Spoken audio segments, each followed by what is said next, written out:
El día que mi marido me trocó por una mujer que tenía la mitad de mi edad, me dijo que yo era pasado. Lo dijo así, Ricardo, mi esposo durante 25 años, mientras yo permanecía de pie en el salón que habíamos construido juntos, esa alfombra que elegimos en Oaxaca, bajo mis pies, sintiendo cómo el suelo desaparecía, cómo el aire se enrarecía. Elena, mírate, me dijo, y su voz, esa voz que me había prometido amor eterno frente a un altar, esa misma voz que me susurraba buenas noches cada noche, ahora goteaba un desprecio que me heló los huesos, un tono que nunca le había conocido, frío, metálico, final. Te has acomodado, has envejecido, ya no eres la mujer con la que me casé. Yo tenía 50 años, y las líneas alrededor de mis ojos eran el mapa de nuestra vida juntos, de las noches sin dormir por nuestros hijos, de las preocupaciones por sus negocios. Él, con 53, con su cabello cuidadosamente teñido para ocultar las canas, estaba aterrado de envejecer, de perder esa vitalidad que creía merecer por derecho divino.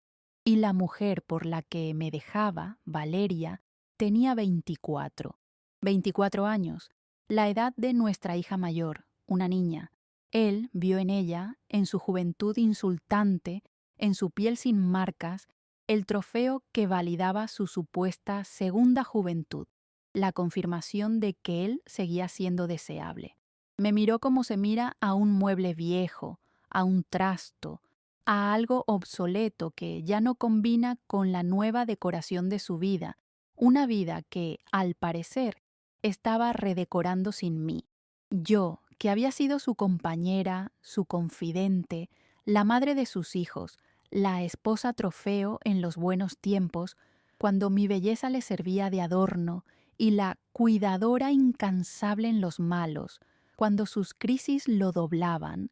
Yo me convertí en ese instante en un estorbo, en el ancla que le impedía zarpar hacia su nueva y supuestamente merecida felicidad. El impacto fue devastador. Vi cómo cogía sus maletas, esas maletas caras que yo misma le había ayudado a preparar para tantos viajes de negocios, y esta vez las llenaba con los retazos de una vida que no me incluía. No hubo lágrimas por su parte, no hubo un «lo siento, Elena», solo una prisa egoísta, una impaciencia por irse, por empezar de nuevo. Cuando la puerta principal se cerró, el eco de ese golpe resonó en cada rincón de la casa vacía, en los platos de la cena anterior que aún estaban en el fregadero, y en cada fibra de mi alma, anunciando no solo el fin de mi matrimonio, sino, según él, el fin de mi relevancia como mujer. En ese momento, sentí que no solo había perdido a mi esposo, había perdido mi identidad, mi estabilidad financiera y, lo peor de todo, sentí que me había robado la dignidad, dejándome allí rota en medio del salón. La humillación de ese descarte fue un veneno que se instaló lentamente, un veneno que no te mata de golpe, sino que te paraliza por dentro. Durante los primeros días me sentaba en el sofá, inmóvil, mirando el lugar vacío donde él solía sentarse a leer el periódico cada mañana. La casa, antes un hogar ruidoso, lleno de vida, de risas de nuestros hijos, de discusiones triviales, de olor a café, se sumió en un silencio sepulcral, un silencio que olía a ausencia, a abandono, a muerte. Intentaba reconstruir los últimos meses en mi cabeza, buscando la señal que no vi, la grieta por donde se había filtrado la traición, el momento exacto en que dejé de ser Elena para convertirme en el pasado. Pero no había nada. O quizás, y esto era lo más doloroso, yo me había negado a verlo, demasiado ocupada en mantener el equilibrio de la familia, en gestionar la casa para que fuera su refugio, en apoyarlo en su trabajo para que él pudiera brillar. Ricardo no solo se había ido, no solo me había traicionado, me había culpado por su partida. Había torcido la narrativa de 25 años de dedicación incondicional para que su ingratitud, su cobardía, su crisis de vejez parecieran mi fracaso. Cada objeto de la casa se convirtió en un recordatorio de su crueldad. La cafetera que usábamos cada mañana ahora solo preparaba una taza amarga, y el aroma me revolvía el estómago. Su sillón favorito en el estudio, con la huella de su cuerpo aún marcada, parecía burlarse de mí. Incluso el silencio del teléfono, que ya no sonaba con sus llamadas para preguntar qué había de cenar, era una confirmación constante de mi nueva invisibilidad. La acción negativa, como dicen, no fue solo la infidelidad, no fue solo el abandono, fue la forma metódica y fría en que ejecutó el descarte. Me arrojó a un vacío financiero.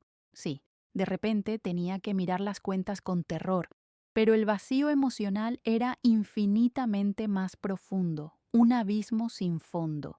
Me sentí obsoleta, como un electrodoméstico descompuesto que se tira a la basura sin la menor consideración, como un juguete roto. Y esta sensación de desamparo, de no valer nada, es algo que te consume por dentro, una herida que no sangra, una herida invisible que duele con cada respiración, con cada amanecer que te encuentras sola en una cama demasiado grande y demasiado fría. Esta historia es difícil de contar. Es la historia de cómo te rompen por dentro, de cómo te despojan de todo lo que creías ser y te dejan para que recojas tus propios pedazos, esos pedazos que ni siquiera sabes cómo vuelven a encajar. Y lo sé con una certeza que me oprime el pecho, que muchas de ustedes que están viendo esto ahora mismo, en la soledad de su casa, quizás con una taza de té, han sentido algo parecido. Han sentido esa mirada de alguien que amaban, de alguien por quien lo dieron todo y que, de repente, las mira como si fueran extrañas, como si fueran un error, un mueble viejo. Si mi viaje, si este dolor silencioso que estoy desnudando aquí, palabra por palabra, les toca el corazón, si entienden lo que es sentirse invisible en tu propia vida, si saben lo que es que te digan que has envejecido como si fuera un crimen, les pido que me acompañen en este relato. Denle un me gusta a este vídeo, no por mí, sino por todas nosotras, por todas las mujeres que hemos tenido que aprender a reconstruirnos desde cero, desde las cenizas. Suscríbanse a este canal, porque aquí no contamos cuentos de hadas, aquí no endulzamos la realidad, contamos historias de supervivencia, de resiliencia, de cómo encontrar la dignidad cuando te la han querido arrebatar. Y si se atreven, si tienen la fuerza hoy o quizás mañana, comenten abajo cómo han logrado ustedes encontrar la luz en medio de la oscuridad, porque yo, en ese momento, estaba en la oscuridad más absoluta. La humillación se había convertido en mi sombra, en mi segunda piel. Me miraba al espejo del baño y ya no veía a Elena. Veía a la mujer acomodada, a la mujer envejecida, que Ricardo había descrito con tanto desdén. Sus palabras se habían convertido en mi reflejo, y yo odiaba a la mujer del espejo por no haber sido suficiente, por no haber visto la traición, por haber permitido que esto pasara. La juventud de Valeria no era solo un hecho, era un arma que él usaba contra mí, un recordatorio constante de que mi tiempo, según él, había pasado. El mundo parecía celebrar solo lo nuevo, lo brillante, lo joven, y yo era el recordatorio viviente de lo que se descarta, de lo que ya no sirve. El impacto inicial no se quedó en el salón, se extendió como una mancha de aceite, contaminando cada aspecto de mi vida, cada rincón de mi existencia. Mis hijos, ya adultos, iniciando sus propias vidas en otras ciudades, intentaron apoyarme. Sus llamadas eran constantes, sus voces llenas de una preocupación que me partía el alma, porque ahora yo era una carga más para ellos, Venían a casa los fines de semana, me traían comida que yo apenas probaba, se sentaban conmigo en el silencio incómodo del salón, sin saber qué decir. ¿Y qué podían decir? ¿Cómo podía explicarles la profundidad de mi herida?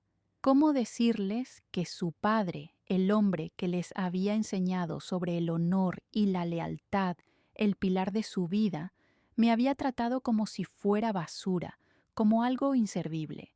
Ellos también estaban dolidos, atrapados en una lealtad dividida entre el amor incondicional por su madre y la traición incomprensible de su padre.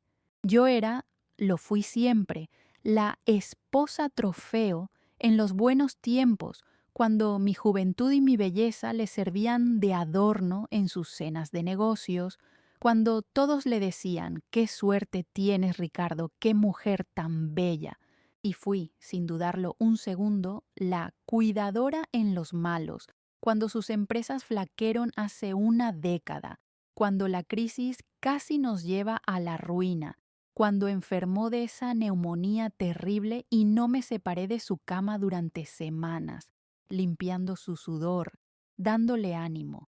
Cuando su madre murió, fui yo quien sostuvo su dolor, quien manejó el funeral, quien se ocupó de todo para que él pudiera llorar. Siempre estuve ahí, firme, generosa, poniendo mis propios sueños en la última balda, en esa caja polvorienta del algún día. Yo, que soñaba con abrir un pequeño taller de costura, un pequeño café con las recetas de mi abuela, había aparcado todo eso porque la familia era lo primero, porque Ricardo necesitaba mi apoyo para triunfar. Y ahora, él me dejaba porque me había acomodado. La ironía era tan amarga que me ahogaba. Me vi enfrentada no solo a la soledad más aterradora, sino al miedo real, práctico, de no saber cómo pagaría las facturas el próximo mes. Él siempre se había encargado de las finanzas y yo me encontré a los 50 años sin experiencia laboral reciente, sin un currículum y con una autoestima destrozada, hecha añicos. El peso de la humillación se sentía en cada gesto cotidiano, en cada detalle sensorial que antes pasaba desapercibido y que ahora se convertía en una pequeña aguja envenenada. La casa, mi supuesto santuario, el lugar que había cuidado con tanto esmero durante un cuarto de siglo, se convirtió en mi prisión, en el escenario de mi derrota. El olor de su loción de afeitar, esa que le regalé por nuestro último aniversario, que aún permanecía impregnado en las toallas del baño que él usó esa última mañana, me provocaba náuseas. Tuve que lavar toda la ropa de cama, todas sus toallas, con lejía, como intentando purificar la casa de su presencia fantasma. Abrí su lado del armario, buscando no sé qué, y el vacío me golpeó en la cara.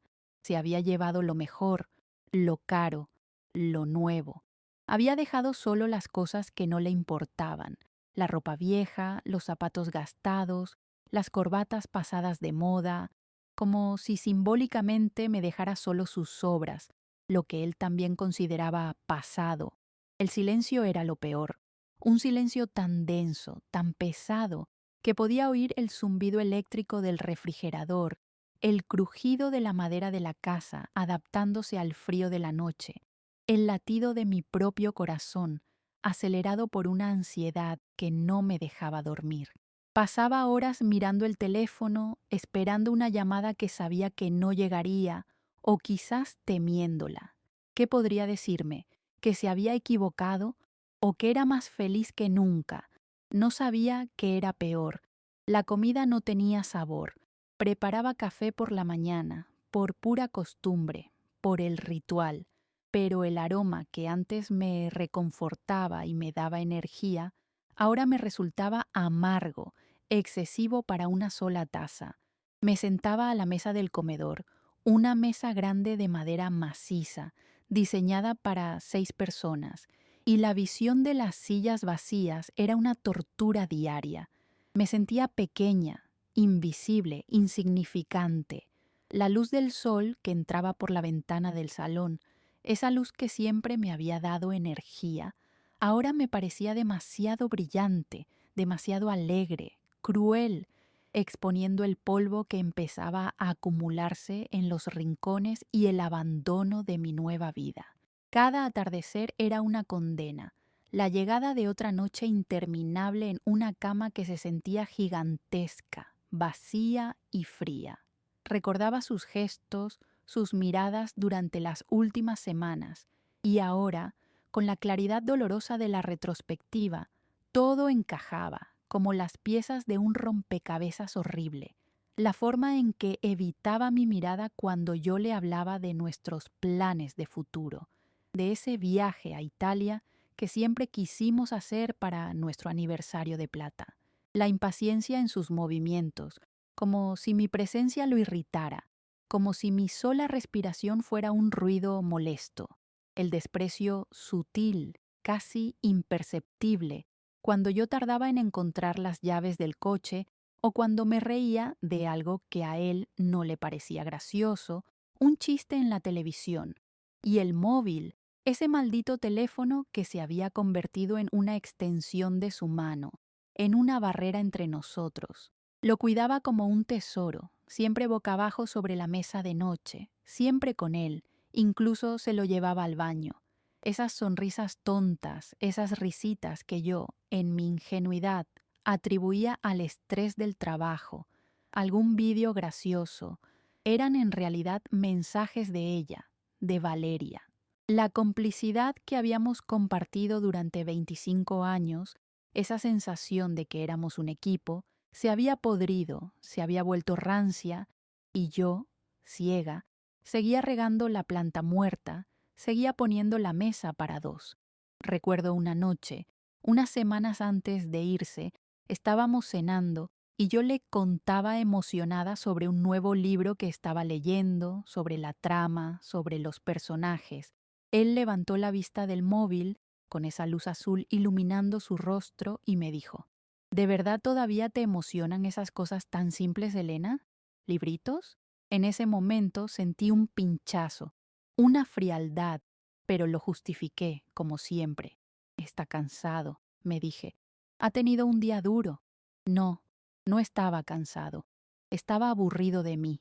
Estaba comparando mi calma de 50 años, mis placeres sencillos, con la efervescencia artificial y ruidosa de los 24. Y yo, en esa comparación injusta y cruel, salí perdiendo. Los diálogos breves que tuvimos antes de su partida, esas frases lanzadas como dardos, se repetían en mi cabeza en un bucle infinito, cada palabra un nuevo corte, más profundo que el anterior. Necesito vivir, Elena, vivir de verdad. Me espetó una noche cuando le pregunté por qué llegaba tan tarde otra vez. ¿Y yo? ¿Acaso yo no estaba viva? ¿Acaso mi vida, dedicada en cuerpo y alma a él, a nuestros hijos, a mantener ese hogar impecable para que él pudiera triunfar en su mundo, no contaba como vivir?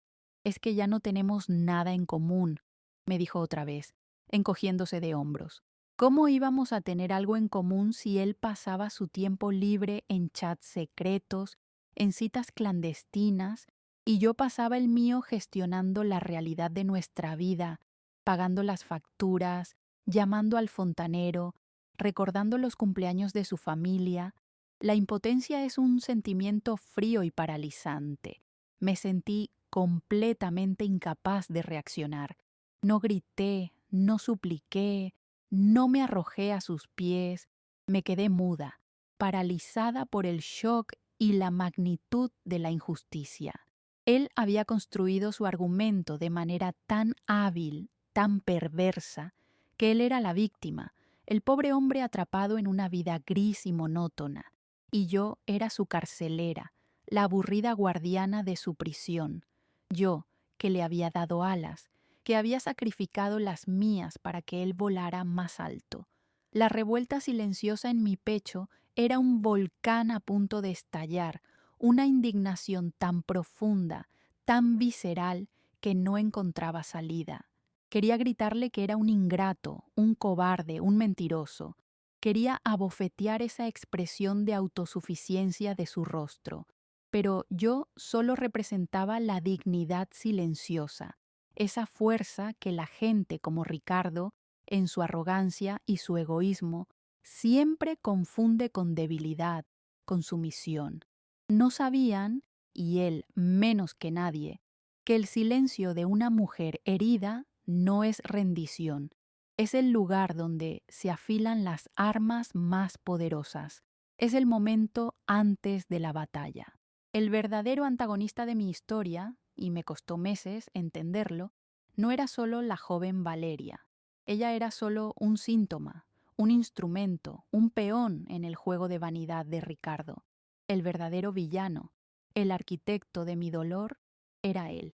Ricardo, a sus 53 años, estaba aterrorizado por envejecer. Cada cana que yo le señalaba con cariño, cada arruga que aparecía en su frente, era para él un recordatorio de su mortalidad, de su decadencia, y él no podía soportarlo. Era un hombre profundamente egoísta, vanidoso, que había construido su autoestima no sobre valores internos, sino sobre pilares externos, su éxito en los negocios, su apariencia física y la admiración que provocaba en los demás. Cuando el mundo empezó a mirarlo como un hombre maduro, como un señor, en lugar de aceptarlo con gracia, entró en pánico. Valeria no era amor, nunca lo fue. Era un elixir de juventud, era un trofeo brillante que podía exhibir para demostrarse a sí mismo y al mundo que él todavía estaba vigente, que aún podía conquistar a alguien tan joven.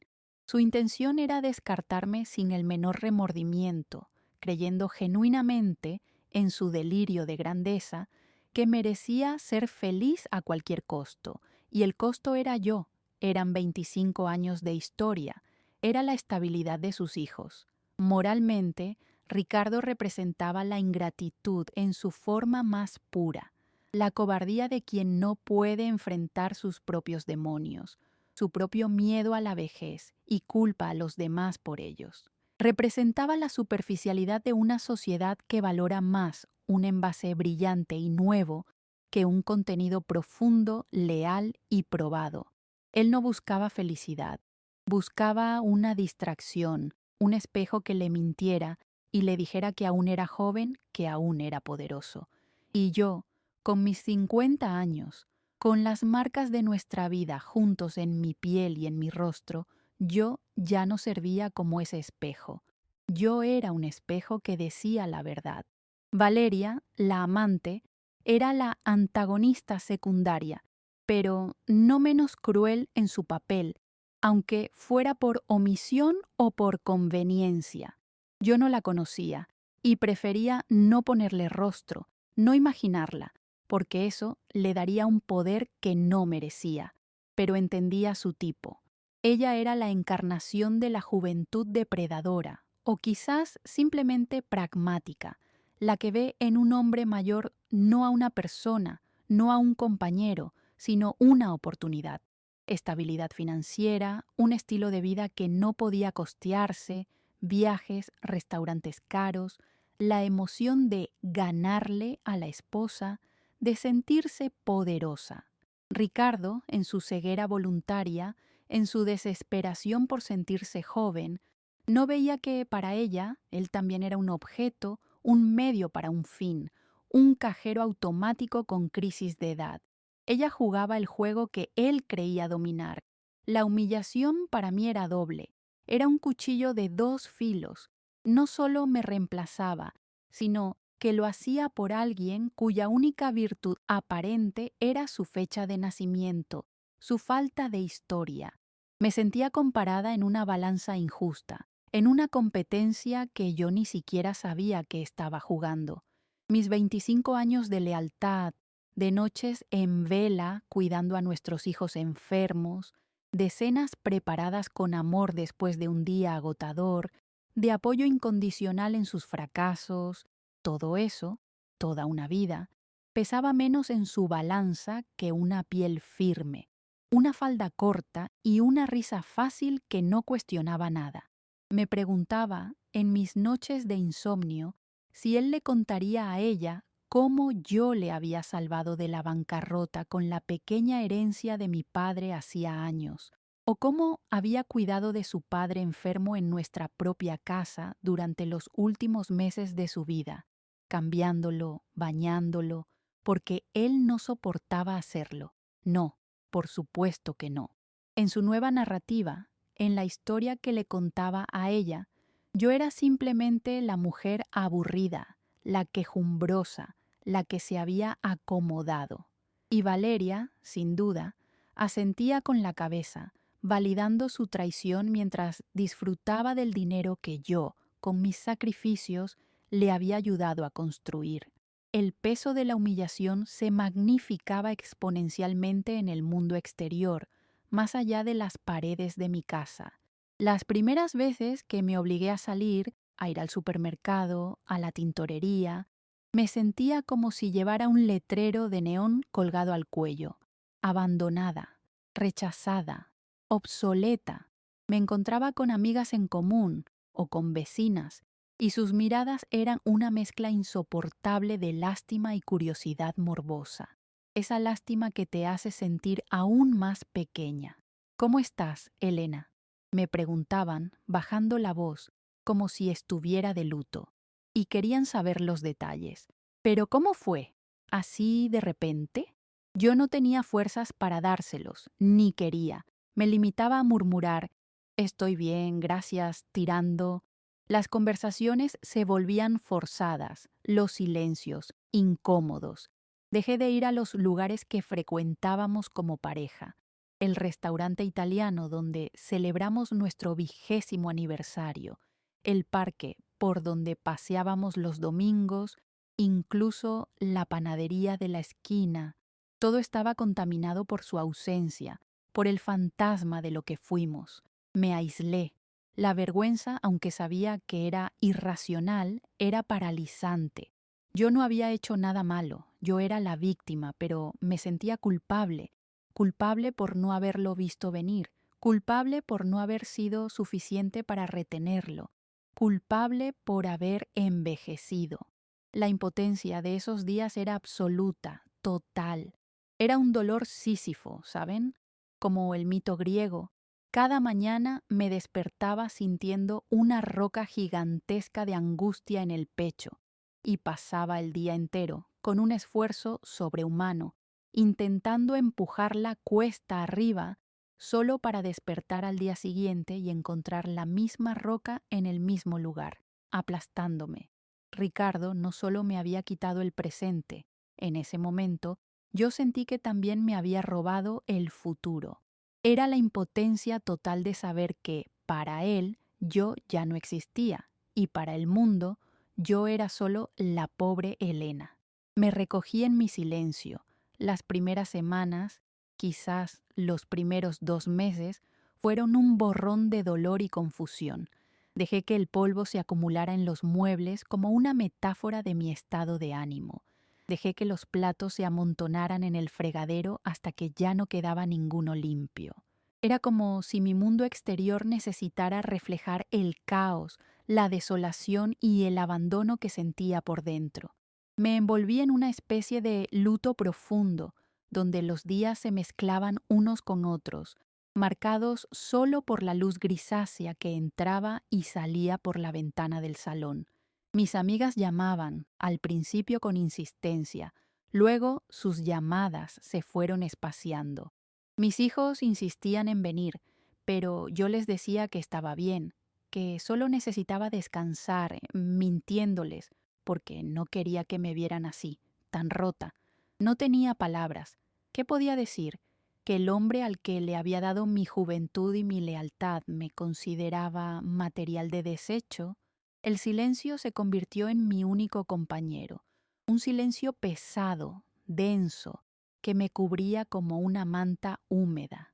Pero, extrañamente, después de la tormenta de llanto inicial, ese silencio empezó a ser también protector. Era como estar en el fondo de un pozo oscuro. Al principio era aterrador, La oscuridad era asfixiante, no podía respirar, pero poco a poco, muy lentamente, mis ojos empezaron a acostumbrarse a esa oscuridad. Y fue allí, en esa oscuridad absoluta, en ese silencio total, donde algo muy pequeño, muy frágil, pero insistente, algo que yo creía muerto y enterrado, empezó a cambiar dentro de mí. Una pequeña brasa de dignidad, de orgullo, que me negaba a dejar que él apagara por completo. Empecé a escuchar mi propia voz interior, esa voz que había sido acallada durante décadas por el ruido de sus necesidades, las de mis hijos, las de la casa. Y esa voz, apenas un susurro, me decía: ¿y tú, Elena? ¿Tú qué quieres? Un día, no sé por qué ese día y no otro, quizás porque el sol brillaba de una manera diferente, o quizás simplemente porque el dolor había tocado fondo y ya no podía hundirme más. Me levanté de la cama, y el rayo de sol que entraba por la persiana a medio bajar me pareció diferente. Ya no me acusaba, ya no exponía mi miseria, parecía una invitación. Decidí, con un esfuerzo que me pareció titánico, que no podía seguir viviendo entre los escombros de mi antigua vida. Empecé a limpiar, no solo el polvo de los muebles, sino a limpiar su presencia de la casa. Fue un acto físico, agotador, pero profundamente catártico.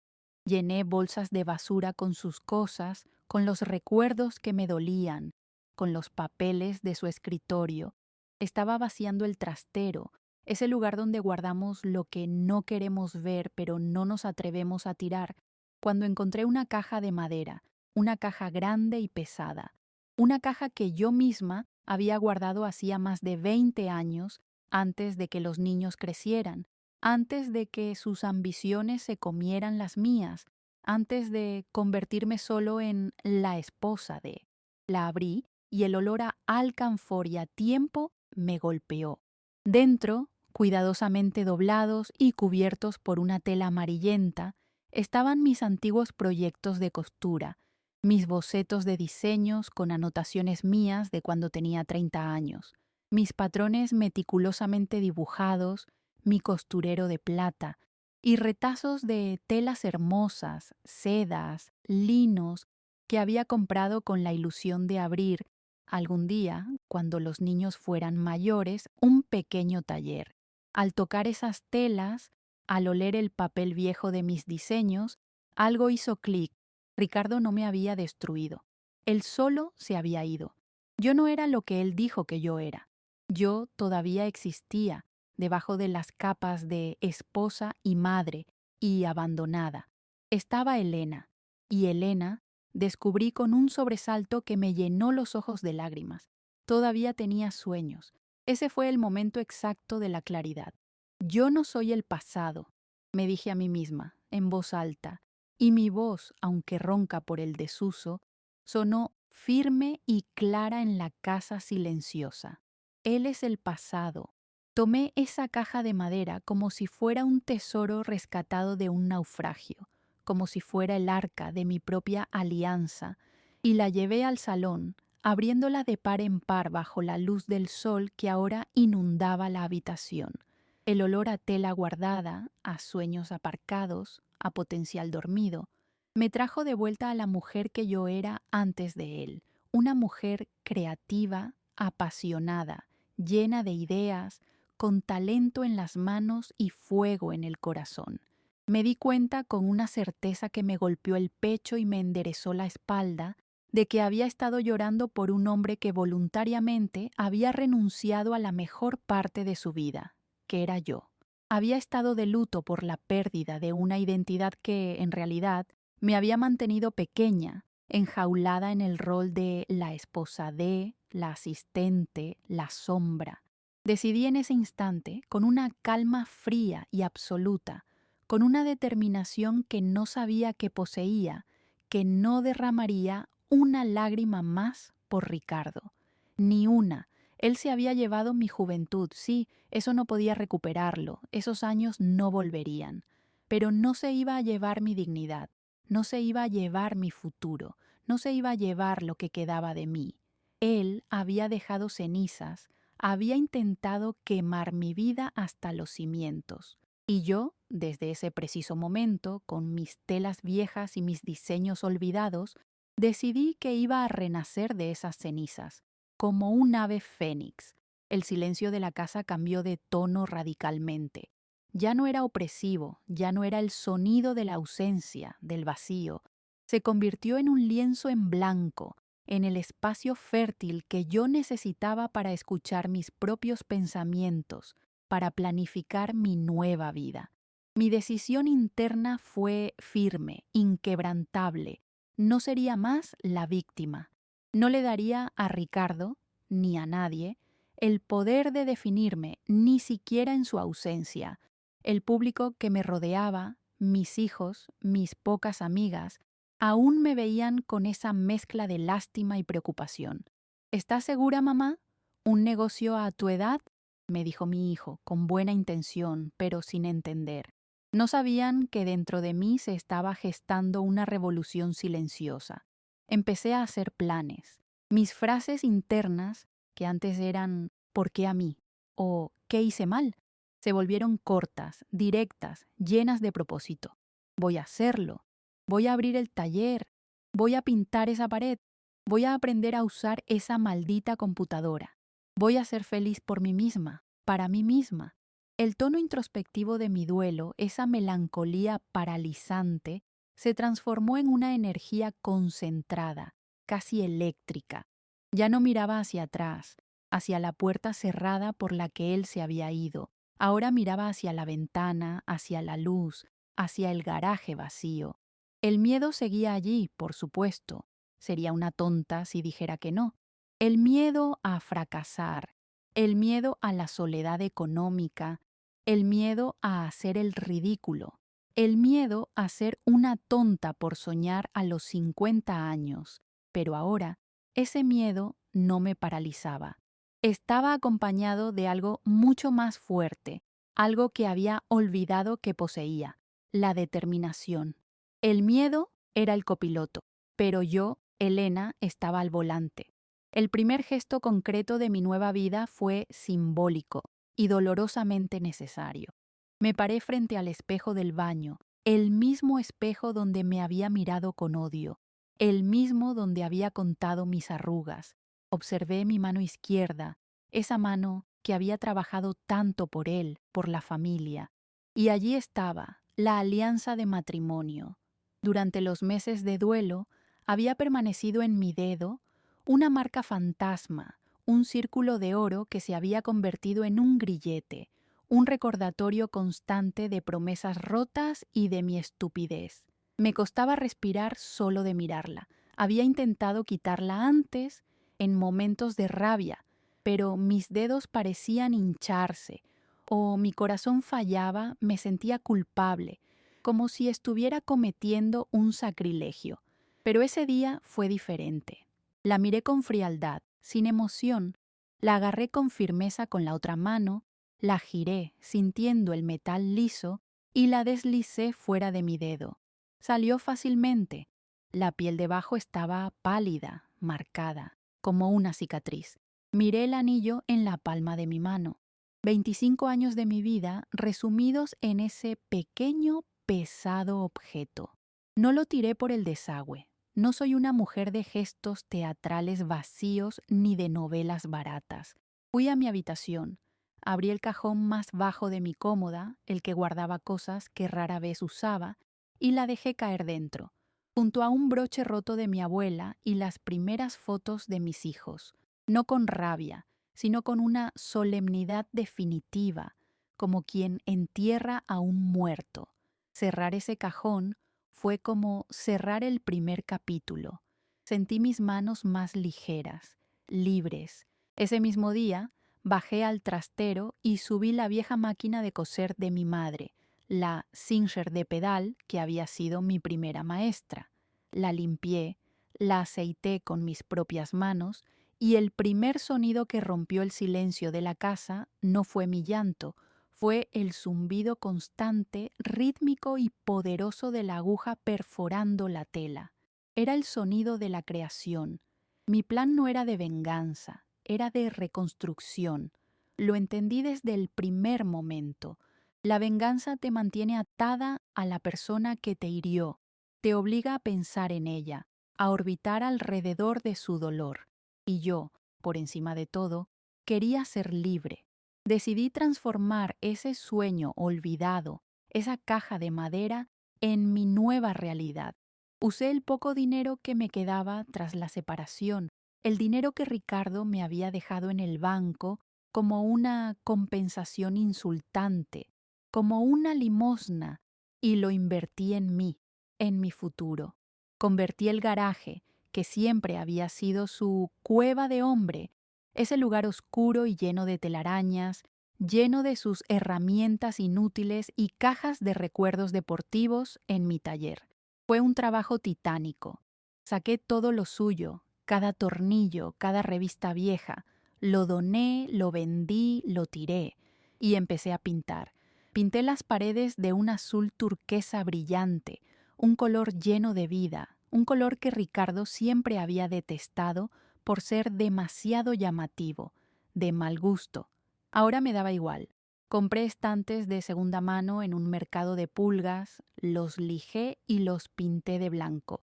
Organicé mis telas por colores como un arco iris, colgué mis bocetos en un tablero de corcho grande, cada martillazo que daba para colgar un estante, cada brochazo de pintura era una forma de reclamar mi territorio, de sacar su fantasma de mi hogar, de purificar el espacio. Llamé a mi pequeño proyecto el Atelier de Elena, sin apellidos, solo Elena. Empecé a coser, primero cojines, luego vestidos sencillos, cosas que yo usaría. Creé un perfil en redes sociales, temblando de miedo, sintiéndome ridícula. ¿Quién va a querer esto? Pero subí la foto de mi primer diseño, un vestido de lino sencillo, y entonces ocurrió el milagro. Alguien compró, una desconocida, una mujer de otra ciudad. Lloré, lloré durante 1 hora, pero esta vez eran lágrimas de orgullo, de asombro, de saber que algo que yo había hecho con mis manos tenía valor para alguien. El ritmo de mi vida, antes lento y pegajoso como el barro de la depresión, aceleró de una forma que me dejó sin aliento. El taller empezó a tener clientas. Al principio, las amigas de mis amigas, que venían más por lástima, por apoyarme, que por convicción. «Ay, Elena, qué bonito», decían con esa voz condescendiente, pero se iban sorprendidas por la calidad de mi trabajo, por los detalles. Luego, mujeres que oían hablar de mis diseños en la comunidad local, el boca a boca. Resultó que mi estilo, ese que Ricardo consideraba anticuado, de señora, era exactamente lo que muchas mujeres de mi edad buscaban: elegancia atemporal, calidad en las telas, ropa que respetara el cuerpo de una mujer real y un toque personal, único, que la ropa de producción masiva no podía ofrecer. El atelier de Elena se hizo un nombre. Empecé a ganar mi propio dinero. La primera vez que fui al banco a depositar un cheque a mi nombre, a nombre de mi negocio, sentí un poder, una independencia, que nunca había experimentado en 25 años. Era mío. No era el dinero de Ricardo, no era el dinero de la casa, era el dinero de Elena. Con esos ingresos comencé la segunda fase de mi plan, la transformación total de la casa.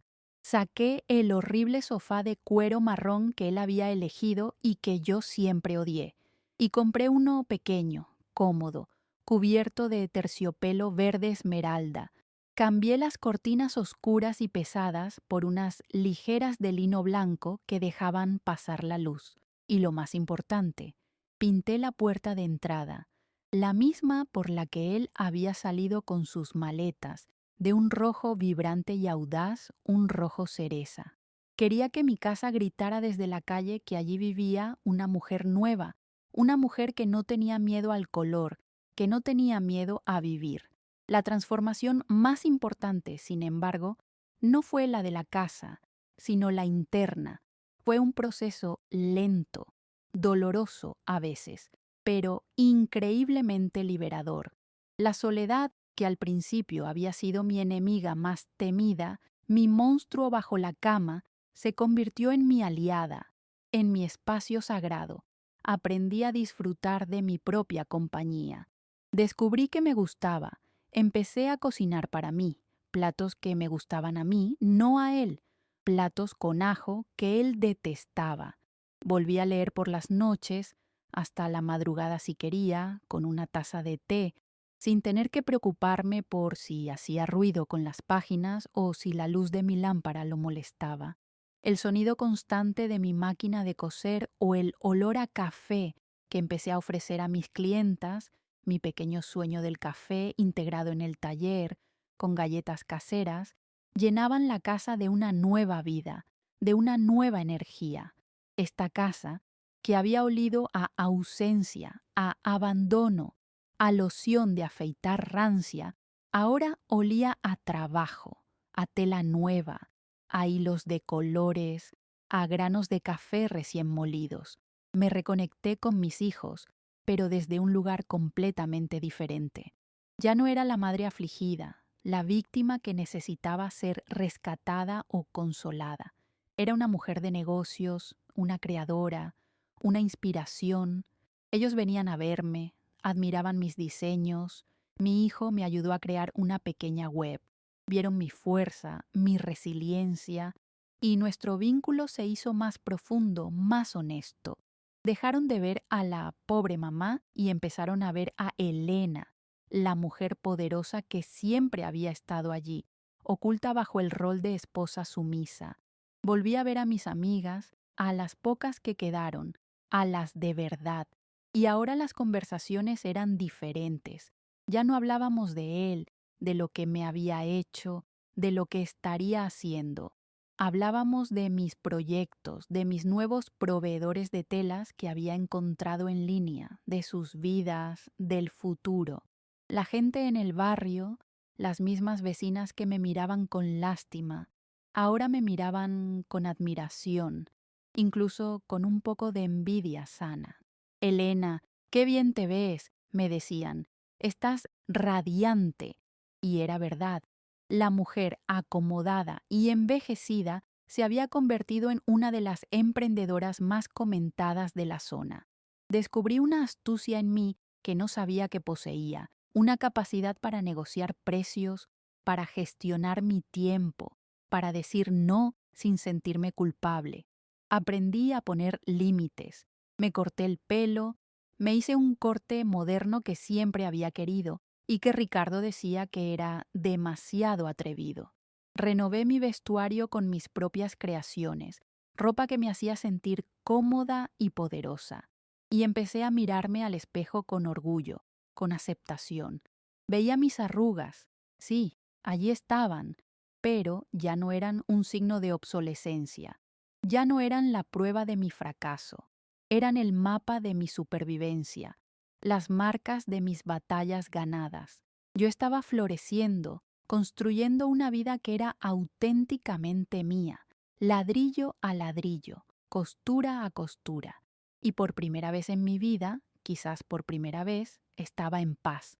Mientras mi vida florecía, mientras mi taller crecía y mi agenda se llenaba, pequeñas pistas sobre la vida de Ricardo llegaban a mí, como ecos lejanos, aunque yo jamás las busqué.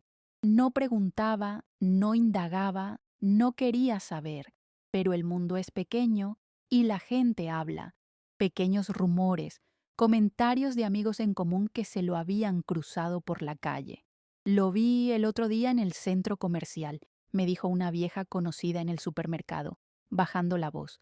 Iba con ella, uf, qué vestimenta.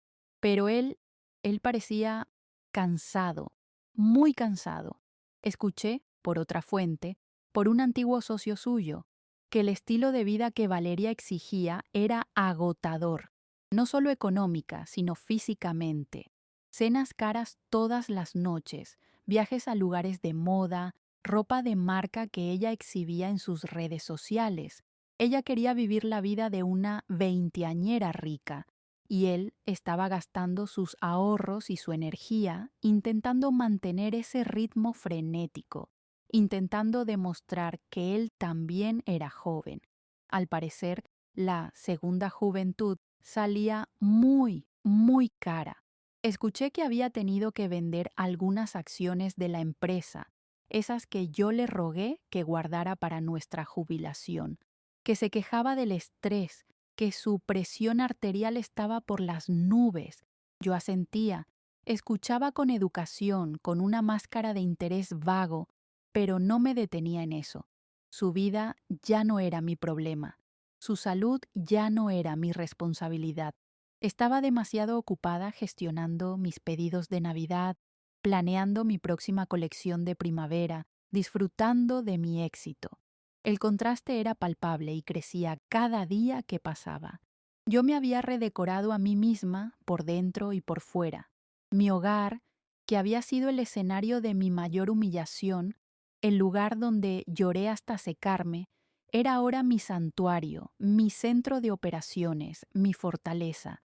Un lugar lleno de luz, de color, de actividad, de risas de clientas satisfechas y del olor maravilloso de mi trabajo. Yo era una mujer dueña de sí misma, independiente, próspera y, sobre todo, serena. Ya no pensaba en Ricardo con dolor, ni siquiera con rabia. La rabia se había disuelto con el tiempo, como la sal en el agua. Pensaba en él, cuando lo hacía, con una indiferencia casi clínica, como se piensa en un mal resfriado que ya pasó. Él había elegido su camino, había querido una vida sin mí, creyendo que yo era el lastre. Y yo, irónicamente, le había tomado la palabra y había construido una vida absolutamente maravillosa sin él, una vida que era mucho mejor que la que tenía a su lado. Estaba en mi mejor momento, sintiéndome más yo que nunca, más viva a los 51 que a los 40. No sabía, no podía imaginar que el destino, con su justicia poética e implacable, con su sentido del humor a veces tan negro, estaba a punto de cerrar el círculo. No sabía que todo el dolor que él había sembrado, con tanta arrogancia, estaba a punto de dar la cosecha más amarga, y que la iba a traer, irónicamente, de vuelta a mi puerta. Habían pasado muchos meses, quizás 1 año y medio desde su partida. Era una noche de pleno invierno, de esas noches frías y oscuras de noviembre. Afuera caía una lluvia torrencial, una de esas tormentas que parecen querer arrancar el mundo, con viento y agua golpeando las ventanas de mi taller con furia. La temporada alta de pedidos para Navidad me tenía trabajando hasta tarde, pero no me importaba, amaba el ajetreo. La casa estaba cálida, las luces encendidas y la radio tocaba música clásica suave, creando una burbuja de paz. Afuera, el mundo se deshacía en agua y viento. Adentro, yo estaba en mi burbuja de calma, rodeada de telas preciosas, de hilos de colores y del aroma del café que me mantenía despierta y concentrada. Me sentía segura, me sentía en calma. Yo, que antes temía el sonido de la lluvia porque intensificaba mi soledad, porque me recordaba lo fría que estaba mi cama, ahora la disfrutaba como una compañera acogedora, como un telón de fondo dramático para mi trabajo creativo. Estaba terminando un vestido complicado, un encargo especial, y estaba orgullosa del resultado. La vida era buena, era estable, era predecible en el mejor sentido. Era mía. Estaba guardando mis herramientas, mis tijeras, mis cintas de medir, satisfecha con el trabajo del día. Estaba cansada, pero era un cansancio bueno, un cansancio de haber creado algo, no el cansancio gris del abandono. Planeaba una cena tranquila, quizás una sopa caliente frente al fuego, y empezar ese libro que me había comprado esa misma tarde en la librería del barrio. Estaba feliz, con esa felicidad tranquila y madura que no necesita fuegos artificiales, solo la certeza de estar en el lugar correcto, haciendo lo correcto. La lluvia arreciaba, convirtiéndose casi en granizo, golpeando el techo, y entonces, en medio del rugido de la tormenta, sonó el timbre. El sonido me sobresaltó, fue como una nota discordante en mi sinfonía de paz. Era tarde, pasadas las 9 de la noche. No esperaba a nadie, y menos con ese tiempo. Mis hijos siempre avisaban antes de venir, y mis clientas no venían a estas horas, eso estaba claro. Por un instante sentí un escalofrío, una inquietud en la boca del estómago. ¿Quién podría ser? Dejé las tijeras sobre la mesa, me levanté de mi silla y me alicé el vestido que yo misma había diseñado, uno de mis favoritos, de terciopelo azul. Caminé por el pasillo, que ahora estaba decorado con fotos de mis nuevos logros, pequeños premios locales de artesanía y fotos recientes de mis hijos sonriendo, orgullosos de su madre. Me acerqué a la puerta, a esa puerta roja y vibrante que simbolizaba mi nueva vida, mi declaración de independencia. La lluvia golpeaba la madera con tanta fuerza que parecía que alguien la estaba apaleando. Miré por la mirilla. La luz del porche era débil y la lluvia torrencial distorsionaba la imagen, pero pude ver una figura encorvada, una silueta oscura, empapada. No lo reconocí al instante, era solo una sombra miserable. Un sentimiento extraño, una premonición se instaló en mi pecho. No era miedo, no exactamente, era expectación, una sensación eléctrica, como si supiera que este momento, de alguna forma, estaba predestinado a llegar, como si el último capítulo de una novela larga y dolorosa estuviera a punto de escribirse. Respiré hondo, preparándome para lo que fuera, sintiendo la solidez del suelo bajo mis pies, la solidez de mi nueva vida. Y entonces giré el cerrojo, abrí la puerta, y allí estaba él, Ricardo. Pero no era el Ricardo que yo recordaba, no era el hombre vanidoso, bronceado y arrogante que se había ido persiguiendo la juventud, el hombre que estaba en mi umbral, tiritando bajo mi luz cálida. Era una cáscara pálida, temblorosa y rota de sí mismo. El impacto visual fue brutal, fue como una bofetada de realidad. Estaba empapado hasta los huesos, el agua goteaba de su cabello, ahora escaso y completamente gris, pegado al cráneo. El tinte había desaparecido.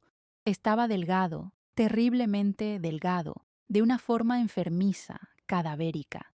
Sus mejillas estaban hundidas y su piel tenía un tono cetrino, grisáceo. Su ropa, antes impecable y de marca, ese traje que yo le habría planchado, estaba arrugada, manchada y parecía barata. Sostenía una pequeña maleta de lona, rota en una esquina, que parecía ser todo lo que poseía en el mundo. Temblaba violentamente, ya fuera por el frío o por algo más profundo, un temblor que le venía de dentro. Y tenía una tos persistente, seca y profunda, una tos de enfermo, una tos que sonaba húmeda y peligrosa, que sacudía su frágil cuerpo. El contraste entre nosotros era casi cinematográfico. Era una burla cruel del destino. Yo, de pie dentro de mi casa cálida, iluminada, oliendo a café y a telas, bien vestida, saludable, fuerte, dueña de mi espacio. Él, afuera, en la oscuridad, bajo la lluvia helada, enfermo, solo y absolutamente destruido. Él, que me había llamado pasado con tanto desprecio, ahora parecía un fantasma de un pasado mucho más triste, un náufrago pidiendo limosna. La historia completa se dibujó en mi mente en un solo segundo, con una claridad demoledora, sin que él necesitara decir una palabra. La amante joven, Valeria, lo había abandonado. Era evidente, era obvio, era la única conclusión lógica. Ella había firmado por la segunda juventud, por el hombre exitoso, por el dinero, por la diversión, por el estatus de destrozar un matrimonio.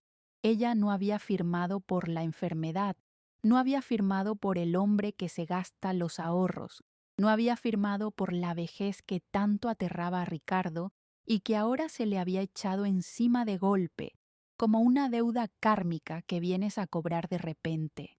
Quizás había perdido su trabajo, quizás esa enfermedad crónica que yo solía vigilar y cuidar con tanta paciencia, su presión arterial, su colesterol, esa tos que siempre minimizaba, se había agravado sin mis atenciones, sin mis comidas saludables, sin mi insistencia para que fuera al médico.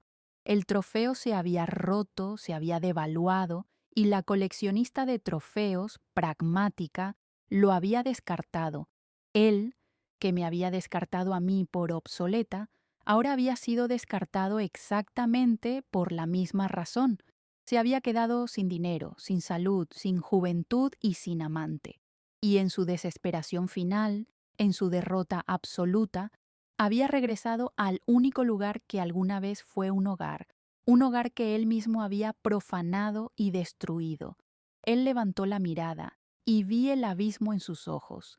Vi la vergüenza, sí, estaba allí, reptando. Pero debajo de esa vergüenza vi algo mucho más fuerte, algo más primitivo, un pánico absoluto y una desesperada, patética esperanza. Sus labios, azulados por el frío, temblaron. Elena comenzó, y su voz fue apenas un susurro ronco, ahogado por la tos, un graznido. Elena, yo intentó dar un paso instintivo hacia el calor de mi casa, hacia la luz del vestíbulo, buscando refugio como un animal herido. Yo no me moví ni un centímetro. Me mantuve firme en el umbral, como una estatua bloqueando la entrada, no con rabia, no con odio, sino con una calma absoluta, una calma de acero que me sorprendió a mí misma. Valeria se fue, dijo, como si esa fuera la justificación, como si el abandono de ella borrara el suyo, como si fuéramos dos víctimas. Me dejó cuando enfermé, cuando el dinero empezó a faltar. Tosió de nuevo, una tos que le dobló la espalda. Estoy enfermo, Elena, muy enfermo. Los médicos, no sé qué hacer, no tengo a dónde ir, no tengo nada. Esas fueron las palabras. No tengo a dónde ir. El hombre que me había echado de su vida, el hombre que me había dicho que yo era el pasado, ahora me rogaba que le diera un lugar en mi presente, en mi santuario. Lo miré durante un largo segundo, un segundo que pareció contener los 25 años de matrimonio y el año y medio de mi renacimiento, un segundo en el que el tiempo se detuvo, y en ese segundo busqué en mi interior el odio, la rabia, el deseo de venganza, esa sensación de triunfo que creí que sentiría si este momento llegaba. Pero para mi propia sorpresa, no encontré nada de eso. No había odio, no había rabia. Lo que sentí fue compasión, pero una compasión fría, distante, casi clínica, la misma compasión que sentiría por un animal herido en la carretera, por un desconocido. Vi la criatura patética que tenía delante, un hombre destruido por su propia arrogancia, por su propia estupidez, pero no sentí amor. El amor se había secado, se había convertido en el polvo que yo barrí de esa casa meses atrás, junto con sus cosas viejas. Él no estaba buscando a Elena, la mujer que yo era ahora. Estaba buscando a la cuidadora, a la enfermera, a la esposa sumisa que él había abandonado. Estaba buscando a la mujer que lo recogía cuando se caía. Pero esa mujer ya no vivía allí. Esa mujer había muerto el día que él cerró la puerta. En su lugar estaba Elena, la dueña del atelier, la mujer que había construido su paz con sus propias manos, con sus propias lágrimas. Y mi paz, descubrí en ese instante, no era negociable. Mi casa, mi santuario, el lugar que había limpiado de su presencia, de su fantasma, con tanto esfuerzo, no volvería a contaminarse. No iba a sacrificar mi nueva vida, mi calma, mi taller, por el hombre que había intentado destruirme sin piedad. No iba a convertirme en su enfermera gratuita después de que su amante lo hubiera exprimido y descartado. No iba a permitir que su oscuridad volviera a apagar mi luz. Con una calma que me sorprendió a mí misma, di un paso atrás, pero no para dejarlo entrar. Entré un momento al vestíbulo, tomé un paraguas del paragüero, uno grande, de golf, fui a mi bolso, que estaba sobre la mesita, y saqué todo el efectivo que llevaba, una cantidad considerable, las ganancias del día. Volví a la puerta.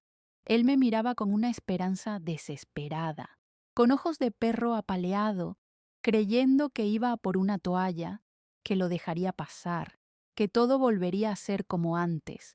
Le extendí el paraguas y el fajo de billetes. «Toma», le dije, y mi voz sonó firme, sin temblar. «Esto te servirá para un taxi y para un hotel decente para esta noche. Mañana busca un hospital público o llama a nuestros hijos, si te atreves». Le ofrecí también el número de teléfono de un albergue que conocía por mis donaciones, uno que ayudaba a gente sin recursos. No lo humillé, no le grité, no le escupí, no necesitaba hacerlo. La vida ya le había dado su lección, una lección mucho más cruel de la que yo jamás podría inventar. Él miró el dinero, luego el paraguas y finalmente a mí, con una incredulidad total, como si le hubiera dado una bofetada. Estaba esperando que yo abriera la puerta, que lo dejara entrar en el calor, que lo cuidara, que volviera a ser su sirvienta, su madre. «Elena, por favor», suplicó, su voz rompiéndose, estirando una mano temblorosa, intentando tomar mi brazo. Retiré mi mano con suavidad, pero con firmeza. No iba a tocarlo. No iba a dejar que su desesperación me manchara, que su enfermedad me contagiara. «No, Ricardo, no puedes entrar. Esta ya no es tu casa».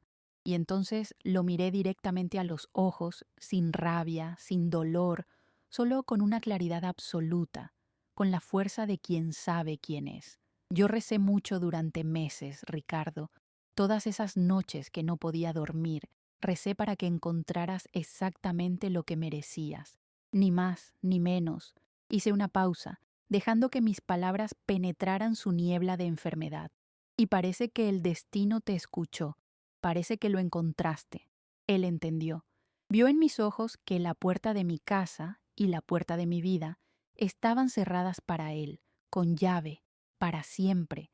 Vio que la mujer débil, acomodada y envejecida a la que había descartado ya no existía. Vio a una mujer completa, a una mujer fuerte, que no lo necesitaba, que no lo odiaba, que simplemente ya no lo veía. Él tomó el dinero y el paraguas, su mano temblando tanto que casi se le caen. La derrota total, absoluta, se apoderó de su rostro.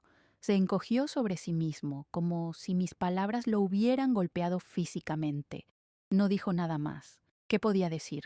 La justicia era tan clara, tan poética, tan perfectamente dibujada, que no había argumentos, no había defensa posible.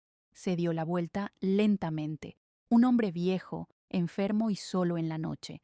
Abrió el paraguas, que apenas lo protegía de la tormenta que arreciaba, y empezó a caminar, encorvado, tosiendo, desapareciendo en la oscuridad de la calle, convirtiéndose en una sombra más bajo la lluvia torrencial. Observé desde mi puerta, sintiendo el aire frío en mi cara, hasta que su sombra desapareció por completo en la esquina. Y entonces cerré mi puerta roja. Cerré mi puerta con firmeza. El sonido del cerrojo echándose, ese clac metálico, fue el sonido más satisfactorio, más definitivo y más liberador que jamás había escuchado en mi vida. Era el punto final, el verdadero final. Me apoyé en la madera sólida de mi puerta, mi corazón latiendo con calma. Respiré hondo el olor a café y a telas de mi hogar, y por primera vez en toda mi vida me sentí absoluta, total y completamente libre. La calma que vino después no fue inmediata, pero fue profunda y sanadora. No hubo euforia, No hubo una celebración ruidosa. No abrí una botella de champán. Solo sentí una paz inmensa, una serenidad casi pesada, como la que sigue a una fiebre larga y terrible, cuando sabes que lo peor ya ha pasado. El conflicto se había resuelto. La justicia no había llegado con truenos y relámpagos divinos. No había sido una venganza teatral. Había llegado con el goteo frío de la lluvia sobre un hombre solo y abandonado. Había llegado en forma de una puerta cerrada con calma. Me serví esa taza de café que había estado esperando, le añadí un chorrito de leche. Me senté en mi sillón de terciopelo verde esmeralda, frente al fuego que crepitaba en la chimenea, y miré la tormenta desde la seguridad, el calor y el confort de mi hogar. Ya no era la esposa de Ricardo, ya no era la abandonada, era Elena, solo Elena, y Elena era suficiente. Elena era más que suficiente. La ironía final, la más grande de todas, era que Ricardo, en su intento desesperado por destruirme, por borrarme, me había dado la oportunidad de construirme. Él había sido, sin quererlo, el catalizador de mi verdadera liberación, el fuego que me obligó a convertirme en fénix. Mirando las llamas danzar en la chimenea esa noche y en muchas noches posteriores, reflexioné sobre todo el viaje. El dolor había sido insoportable, real, físico. Hubo días en que creí que moriría de pena en ese sofá, que mi vida había terminado a los 50, pero ahora entendía la verdad, una verdad que había aprendido a un costo muy alto. Yo no morí ese día que él se fue. Quien murió ese día, y gracias a Dios que murió, fue la mujer tonta, la mujer dependiente, la mujer sumisa que yo solía ser. Murió la mujer que ponía los sueños de todos, sus necesidades, sus caprichos, por delante de los suyos. El dolor, esa humillación tan profunda, me había obligado a excavar dentro de mí, a buscar en el fondo de mi ser, y allí había encontrado una fuerza que no sabía que poseía, una reserva de acero que había estado oculta bajo capas de complacencia y rutina. Aprendí que la dignidad no es algo que alguien te pueda quitar, como te quitan un bolso. Es algo que tú decides no entregar. Es un fuego interno que tú decides mantener vivo, incluso cuando te han quitado todo lo demás, incluso cuando solo te quedan cenizas. Lo que aprendí en este viaje, la lección moral de mi historia, la que quiero compartir con todas ustedes, con todas las que están pasando por un invierno similar, es clara, y es esta: nunca, jamás subestimen a la mujer que descartan. Nunca confundan la bondad, la generosidad, la paciencia y la calma con la debilidad, porque mientras algunos están ocupados quemando puentes, persiguiendo fuegos artificiales, fuegos fatuos de juventud comprada, otras estamos aprendiendo, en silencio, en la oscuridad, a construir nuestros propios castillos, a construirlos con las piedras que nos tiran, con los escombros de la vida que nos dejaron. Y el tiempo, créanme, queridas mías, el tiempo, ese juez implacable y justo, tiene una manera muy irónica, muy cruel y muy perfecta de poner cada cosa y a cada persona exactamente en su lugar. Ricardo me descartó porque me veía vieja, porque yo era el pasado, y el tiempo lo envejeció a él de la peor manera posible, desde adentro hacia afuera, dejándolo hueco, solo, enfermo y sin futuro. Nunca busquen la venganza, no se rebajen a ese nivel. La venganza es un veneno que te tomas tú esperando que muera el otro. Te mantiene atada a tu dolor. Vivan, simplemente vivan. Vivan tan bien, vivan con tanta dignidad, con tanta plenitud y con tanta luz propia, que su felicidad, su éxito, su paz, se convierta en la justicia poética más grande, en la bofetada más elegante. Mi verdadera victoria no fue verlo derrotado en mi puerta. Mi victoria fue que, Cuando lo vi derrotado, yo ya estaba tan completa, tan sanada, tan fuerte, que su dolor no me produjo alegría ni satisfacción, solo me produjo indiferencia y lástima. El tiempo, amigas mías, tiene una manera muy peculiar de devolver el correo, de ajustar las cuentas, y al final, tarde o temprano, el tiempo siempre, siempre le devuelve la basura a la puerta de quien la tiró. Yo cerré mi puerta roja y seguí con mi vida en mi casa cálida, oliendo a café y a telas nuevas, en paz, sabiendo que lo mejor, por fin, a mis 50 y tantos, estaba por comenzar.